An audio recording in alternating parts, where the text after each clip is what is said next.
Good evening, everyone. I 발표자부터. am Seungbin Kwon, the president of Quantum and Introductory Seminar Manager of QISCA. It is my pleasure to introduce today's speaker, Beomjoon Chae from SQRT. Beomjoon Chae is currently a senior for the Department of Electrical and Computer Engineering in Seoul National University, interested in microwave engineering and integrated photonic technologies. Today, he will be presenting a talk titled A Brief Introduction to Quantum Optics, sharing insights from the books Griffiths, Introduction to Quantum Mechanics, and Introductory Quantum Optics by Gary and Knight. Sorry. Okay. One moment, please. Okay, thank you for your kind introduction. So one moment, please. There is some like technical issues. So, okay. And I see. Is it okay? Okay. Yeah, so thank you for your kind introduction again. Yeah, my name is Beomjoon Chae, and I'm an undergraduate student in the Department of Electrical and Computer Engineering in Seoul National University. And today I'm going to talk about, today I'm going to talk about Introduction to Quantum Optics as a basic seminar. And maybe in 30 minutes, I'm going to talk about some other journal club seminars on readout scheme for superconducting qubit. So yes, this is the outline of my presentation. When I become a presenter of some introduction to quantum optics, yes, I have a concern because, quantum optics itself is a really wide field of research. There are really interesting topics. So yes, during 30 minutes of presentation, yes, maybe it would be really hard for me to deliver all the interesting topics in quantum optics. So I just decided to choose two important concepts in quantum optics. So yes, during this presentation, I'm going to talk about a brief review of quantum mechanics, which is necessary for studying quantum optics. And later, I'm going to talk about how to deal with light matter interaction using, I'm going to talk about how to deal with light matter interaction. Yes, there are two ways to deal with light matter interaction. One is both methods. Yes, in both methods, electron is going to be handled as a quantum particle, but yes, there are some difference in how to deal with electromagnetic fields. The first one, semi-classical methods, the electromagnetic field is going to be dealt with as a classical field, as we learned in classical electrodynamics, and this is called a Rabi model. And in the second approach, the electromagnetic field is going to be handled as a quantum mechanic quantity, and this model is called Jaynes-Cummings model. So yeah, I think those two concepts are a really good start point to study quantum optics. So yes, so then let us begin.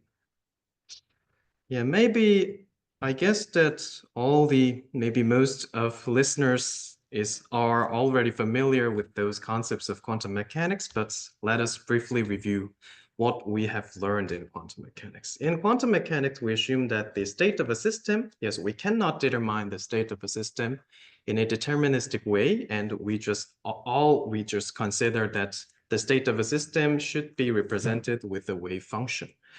And to figure out how the wave function evolves, in other words, to figure out the dynamics of the system of interest, we have to solve the Schrödinger equation of the system. You can see how the Schrödinger equation looks like. And here, the operator H is called Hamiltonian. So Hamiltonian contains all the information on the dynamics of the system.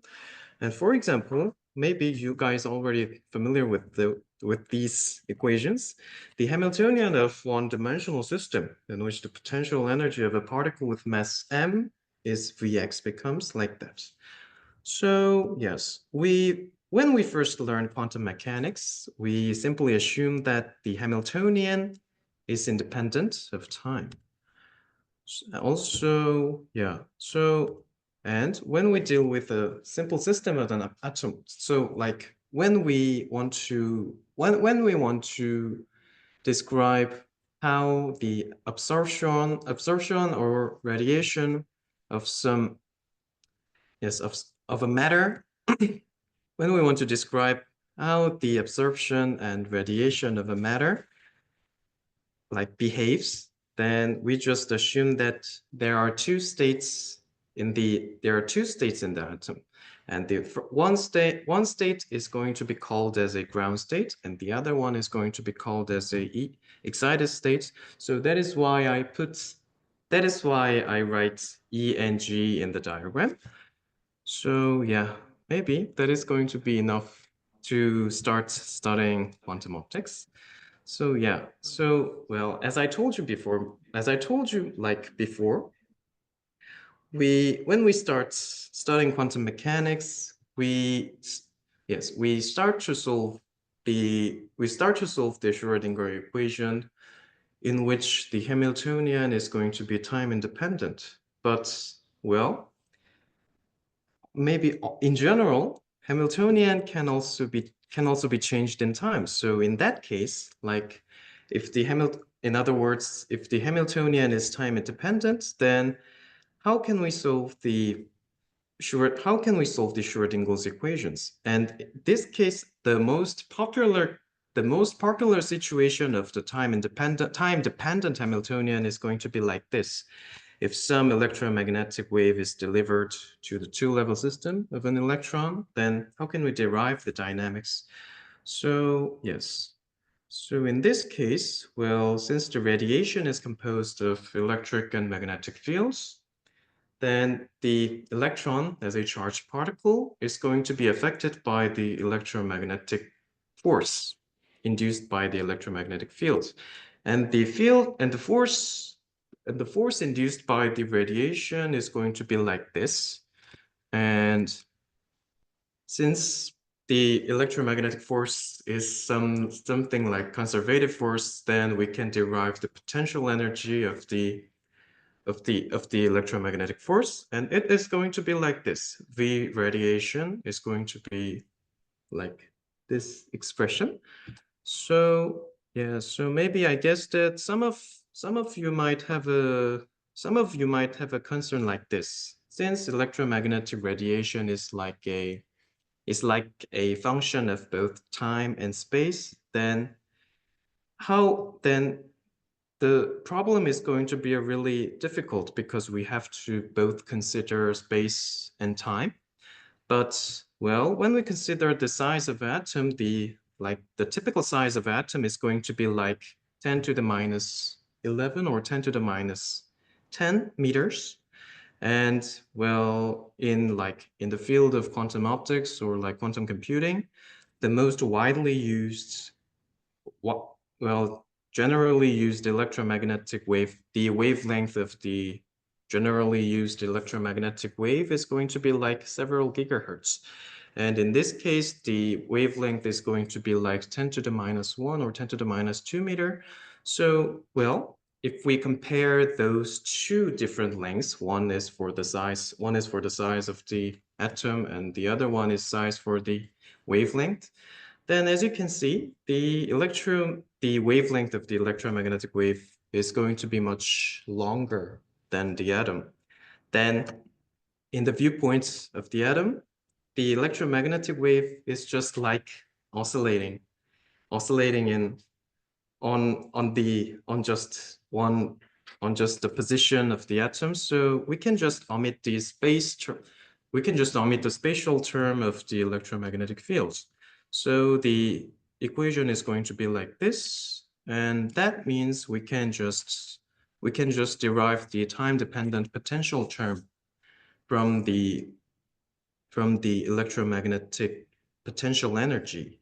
So it implies that, so those kind of contents implies that the Hamiltonian of interesting has the following term like this. The overall Hamiltonian of the system is going to be time dependent, and it is going to contain two terms. One is for the atom, one is the term for the atom, which is time independent, and the other one is going to be time dependent term. So it is going to be like this. And yes, as we figure out how we can generate the time-dependent Hamiltonian, then the next step is going to be the next step is going to be like how to solve this kind of Hamiltonian.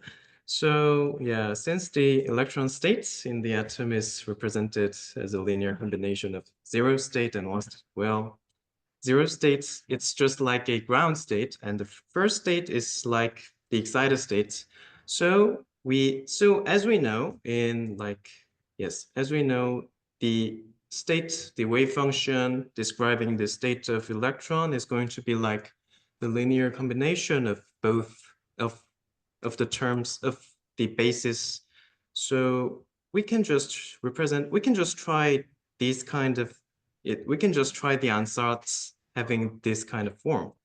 Well, since the time is really short, I'm going to skip the details, and I'll just deliver the results of the mathematical procedure. So anyway, based on the Schrödinger equations, we can derive these kind of systems of differential equations. So if we solve this equation, then it's going to be like this. So as you can see, the coefficient of the ground state and the coefficient of the excited state is going to be oscillate. So that means if an electromagnetic wave is delivered to the two-level system, then some kind of transitions between the excited state and the ground state is going to happen. And yes, it looks like there is some oscillation between the states between the two states. So yeah, this is the semi-classical approach in quantum optics. Well, so like we describe the state of electrons in terms of quantum mechanics language, like we use the Schrödinger equation to describe the dynamics of the electron, and we use the famous cat notation to denote each electron states. But in this case, we just consider the electromagnetic field as like a classical quantity, like we derive the electromagnetic potential energy. And oh, is there any question? Well, then I'll just keep going on. So in this case, the electromagnetic quantity is considered like it's like that. We consider the electromagnetic quantity is going to affect the overall Hamiltonian, but yes, in this procedure, we simply assume that those kind of electric fields is like, it's like considered as a classical quantity. So then maybe we can ask these following questions. Can we rely on this kind of assumption all the time? Or like, can we just consider electromagnetic fields as a classical quantity? And trivially, the answer is going to be no. So yes, before we move on, I just want to briefly talk about how can we deal with electromagnetic fields as a quantum mechanical quantity. So let's consider a one-dimensional cavity which can store energy in the electromagnetic field, and this is going to be like some this is going to be the form of a widely used cavity. Yes, two mirrors in the both sides, and there can be some like electromagnetic fields between two mirrors. And well, then to figure out the electromagnetic field inside the cavity, then we have to solve Maxwell's equations in the region between the two mirrors. And well, if we solve Maxwell's equations, then it's maybe the electric field of the electromagnetic wave is going to be looks like this. So yeah, because the cavity is, yes, because the region of the cavity is constrained, is limited in space, so it is going to have some discrete modes. And yeah, we can just assign each different number to denote the mode of the cavity. And yeah, the solution is going to be look like this. So the electromagnetic field is going to be, yes, the electric field of the electromagnetic field is going to, consist of two vectors. One is for spatial terms and one is for time terms, and it's going to be look like this. Then here, let's consider that, let's denote the vector dependent on time, like qt. Then maybe we can represent the electric field like this. And based on the Ampere's law, we can also derive the magnetic field inside the region of the cavity. And the energy stored in the electromagnetic field is going to be look like this. It's going to be look like this. Well, then if we denote q dots in the form of P, then the energy stored in the cavity becomes like this. And well, this form is really familiar to, well, we are really familiar to this form, right?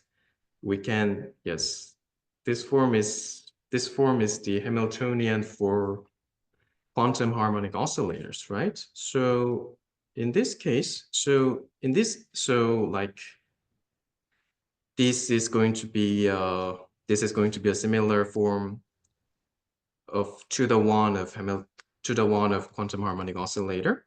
And that means we can express this. We can express each mode stored in the cavity. We can describe each mode stored in the cavity in the language of quantum harmonic oscillators. So yeah, so like this, maybe the first one is going to be like the zero mode of the quantum harmonic oscillator, and the second mode is going to be like the first mode in quantum harmonic oscillator like this. So for the case of a quantum harmonic oscillator, as we know, I assume that everyone already is familiar with quantum harmonic oscillators. So using second quantization methods, we can represent the position of a particle like this. And that means we can represent the electric field of the cavity in a similar manner like this. Yes, the electric field can be described as a sum of annihilation operator and creation operator. And these kind of operators is going to be applied to the mode of the cavity instead of the quantum harmonic oscillator. So now let's think about there is an atom in the cavity, and if we denote the dipole operator of the system as D, then maybe we can denote the dipole operator like this. And therefore, yeah, the Hamiltonian term corresponding to the coupling, yeah, the cavity, the electromagnetic field in the cavity and the atom is going to be coupled to each other. And we can describe those kind of interactions, which is called dipole interactions, like this. So it is going to be described like this. And here, we have to notice that those Pauli operators is going to be for the atom in the cavity and the annihilation and creation operator annihilation and creation operator is going to be for the cavity, electromagnetic field in the cavity. So this kind of, so this is how we can describe the interaction between the atom and the electromagnetic field in the cavity. So if then if we describe if we figure out the Hamiltonian of the overall system consisting of the atom and the electromagnetic cavity, then the Hamiltonian becomes like this. Yes, when we write a Hamiltonian, then we have to consider all the energy terms and the interaction. Then it's going to be like this. This term represents the energy stored in the electromagnetic field, and this term represents the energy of the atom, and the last term represents the interaction between them. So this overall Hamiltonian is called Jaynes-Cummings Hamiltonian, which is an important concept in describing the light-matter interaction in quantum optics. So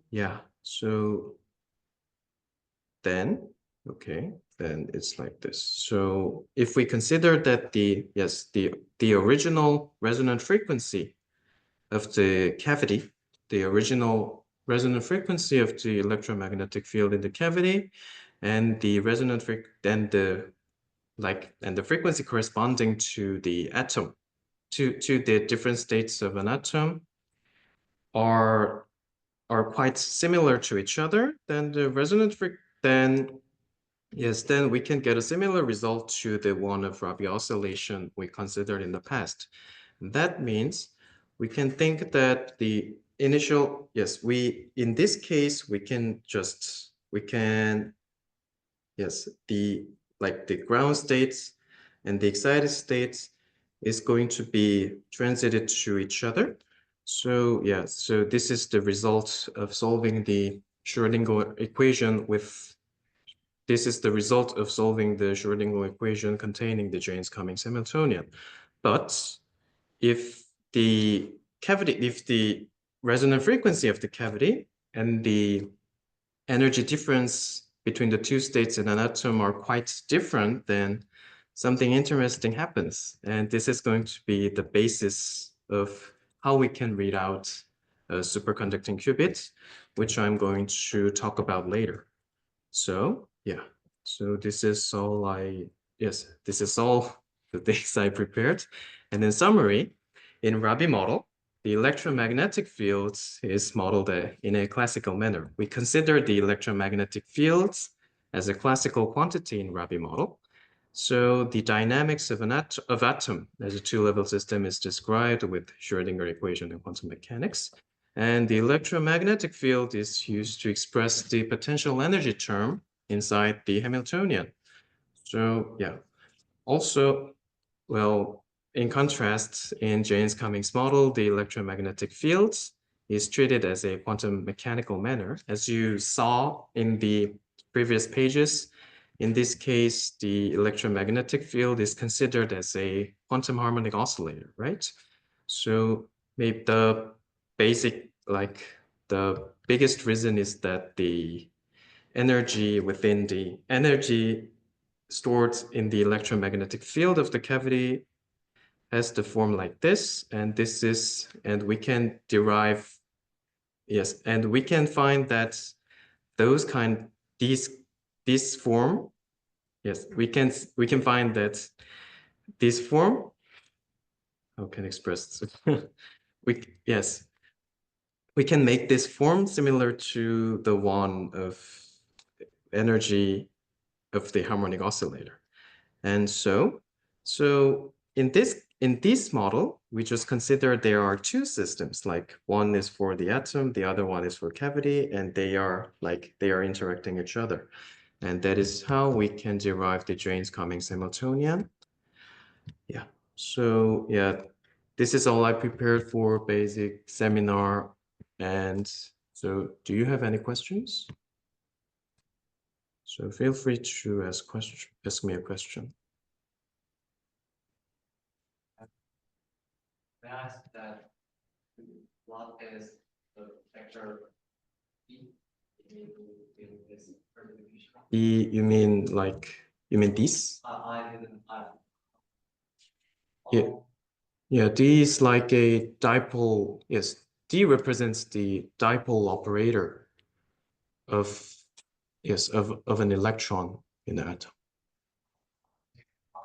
Notice that. Yep. I thought about the in this system in this system it is not dipole and but I thought it would be single electron. Single electron. Oh, I see. Yes, then Why we are using dipole? what you mean? Ah, okay, I see. Yeah, it's like, well, can I use the blackboard? Sure. Then yeah. So yeah, it's like this.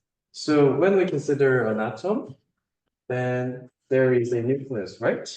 And this is going to be like the electron, right?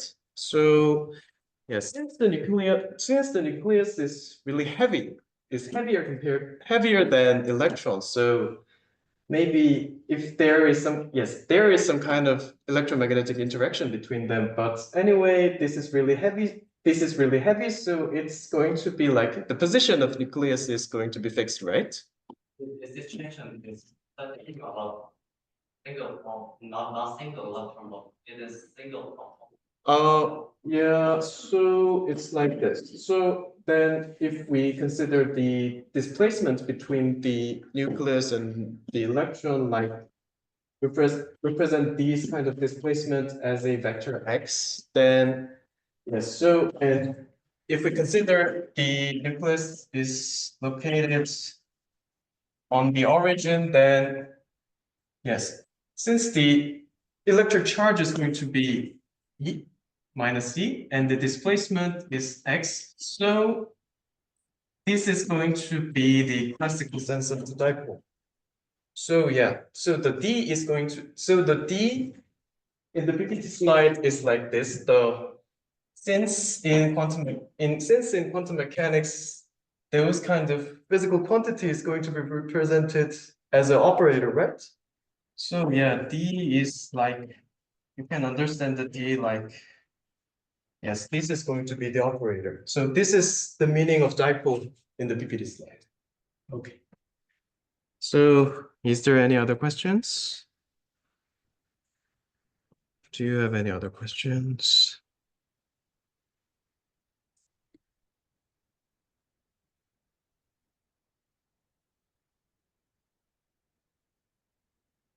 Well then, in the chat, okay.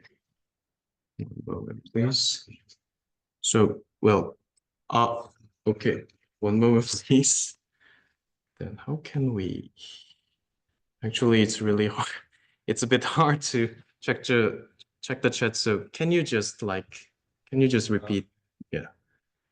Since rapid oscillations can explain change patterns in external electromagnetic field, Yep. does this also apply to qubits? Oh, I see. Yeah. So actually, yeah. Well, when I first searched for the Rabi oscillation, then yes, maybe the original. How can I express this? Yes, the Rabi oscillation is maybe the question is like, can it? Can you see? Yep. I think you mean can you observe rapid oscillations In qubits. Oh, I see. Yeah. So yeah. So when I first searched for Rabi oscillation, then yes, it represents the physical phenomenon. Well, physical phenomenon of like, how can I express that?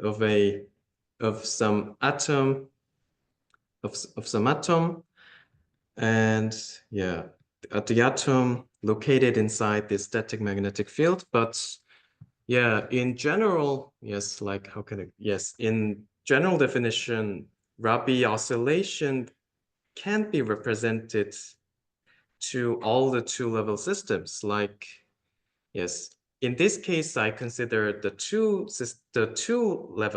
state is going to be like the ground state and the excited states.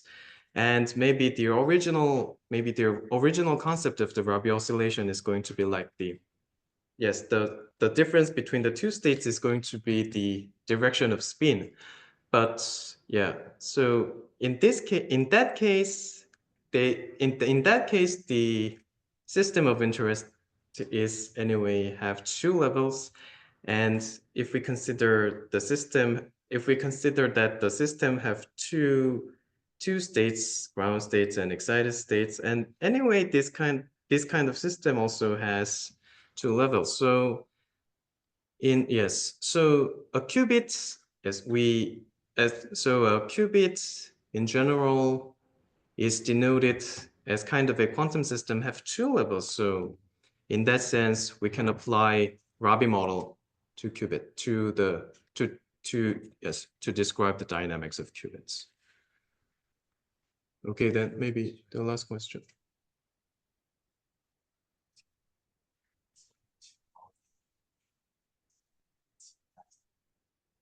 Yep. Use a classical Yep.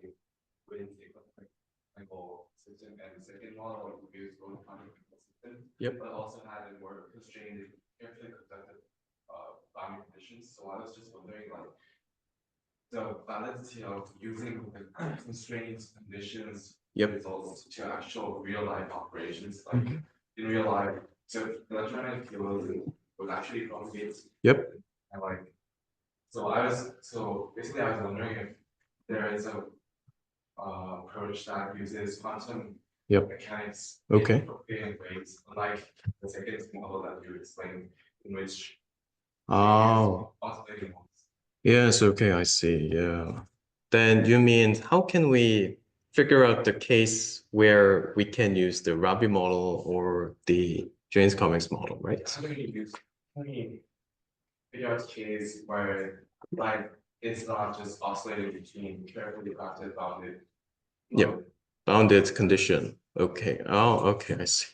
Well, actually, yes, the case of the, like, how can I express? Yes, the example of a cavity with two mirrors is kind of it's just like a simple example of how to deal with cavity. And yeah, so, well, there might be some other cases where the cavity have different geometry. So, for example, it's maybe I can just use some examples that I learned in Chicago, like what learned in Chicago. Yes, when we make in the lab that I participated in, the researchers do their research on qubits on some diamond membrane, and when they have to deliver some electromagnetic fields like the microwave or photon, like in this way, the when we deliver the propagating electromagnetic field to the qubit, then in this case the researchers use Rabi model. But well, so they did another research on how to use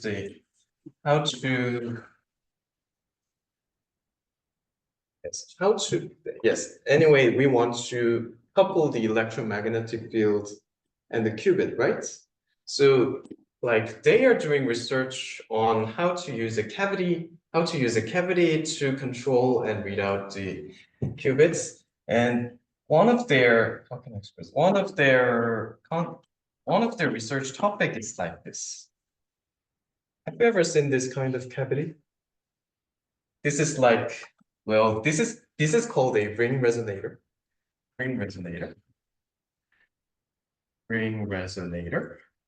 And so if we put the lights inside the cavity, then it is going to rotate inside the cavity like this. And as you can see from this geometry, if the total length of the cavity is equal to the integer multiple of wavelength, then the light is going to be stored in the cavity, right? So what the researchers in Chicago said is that if we put the qubit inside, like if we put the qubit beneath the ring resonators, then by putting some kind of lights inside the ring resonator, then we can couple the qubits and the light in the resonator, right? So in this case, we cannot apply such kind of boundary conditions that I mentioned in the presentation, but anyway, this is a cavity and this is a qubit, right? So in this case, anyway, yes, the geometry of the cavity is different, but we can apply James-Cummings Hamiltonian in this case. Then, is it clear? As a little question. Okay. In the first case, when we actually shoot and whenever we get into diamond. Yep. Periods, Yep. you said that the researcher in Chicago used the Rabi model, but as I remember, you said that using the Rabi model is not exactly correct. Yeah. Well, but yes, actually not correct, but maybe that is kind of like. It doesn't provide a reasonable approximation. You mean the reason? A good doesn't give a good approximation.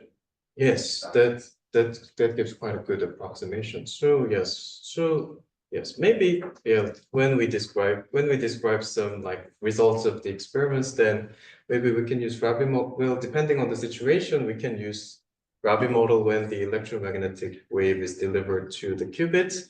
But if we use electromagnetic field, if we store the electromagnetic field in some form of cavities and interact the electromagnetic fields to the qubits, then in that case, we can use James-Cummings Hamiltonian. Is that clear? Yes. Yes, one more questions. Well, I think I have some opinions because can I move Yes. on The next page. the this slide, please. This slide. Well, well, you solved that Schrödinger equation that Yep. we use that condition that is this state that this state this condition is very similar to harmonic laser. So we thought that we solved just as harmonic oscillation that use raising operator and Oh yeah, okay. but I know that the solution of harmonic oscillator is Gaussian in Gaussian packet, but yeah. it's like that. Okay. It's like that. It looks like just like particle in box. There's particle in box. I have some confusion between that. Yeah. What is I understand you wrong? Okay, I see. Yeah, so like, yes, in quantum mechanics. Oh, by the way, you're a really good student in quantum mechanics. Yes. So yeah, so in that case, like when we first used the quantum harmonic oscillator, then you mean like the first one is like this, and the second one is like this, and yes, in this case, yeah, this is going to be X, right? But like when we solve so yes, in that case, actually, yeah, in the example that I mentioned, the position, yes, actually the position is going to be corresponded to electric field. So yeah, so Then I think that the wave function of this slide should be a little bit different. Yeah. I know what you're talking about. But Yeah. So so I thought that it has some wave function behind the mirror because when we should when we Yeah. when we should light them, Yep.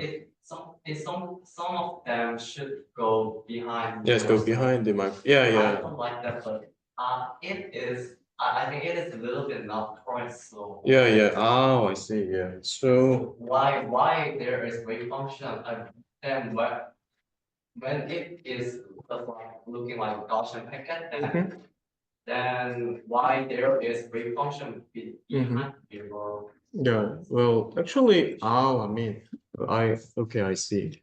Oh, yeah. Yes, but in this case, yes, actually, this is like it's just like some assumption. How can it's like yes, but in this case, the horizontal axis represents the position. So yeah, the horizontal axis represents position, but actually in this case, the horizontal, yes. This is going to be like quantum harmonic oscillator. So yeah, so yes, the quantity is actually different. Yes, in this case, the horizontal axis is position, but so I guess that yes, your question is like anyway, anyway in the concept of quantum harmonic oscillators, the wave function is going to be like this. So maybe if this is a mirror and this is a mirror, then the electromagnetic field is going to be look like this, right? Yes, but the results, yes, but in this case, the position is, yes, the corresponding quantity to the position is going to be electric fields, and this is going to be the position. So yeah, so it is not like corresponding to each other. Like, how can I express this?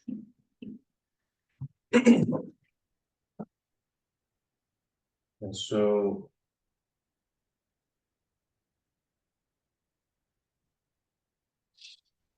yeah, the quantity is not yes. This is going to be the position, not the electric field, and so like if we use the horizontal axis to denote electric fields, then it is not going to be a mirror, and in that case the wave function is going to be like this. But anyway, this is going to be a position, not electric fields. So and also in quantum optics, this itself is going to be an operator, not the function of position and time. So Well, I think I understand. okay, I see. Yes. So in the interest of time, I think this is going to be our last question, but there's a question in the chat which is related to the earlier questions asking, how do you construct a cavity in a real experimental setting? Okay. And what are some of the limitations? Okay, I see. Yes, when we design a practical cavity in the experiments, yes. So anyway, like all the quantities, yes. If we design some kind of systems, so well later I'm going to explain that LC resonators in circuit theory can also be considered as a cavity in quantum optics, but yes. So yes, practically all the systems having the Hamiltonian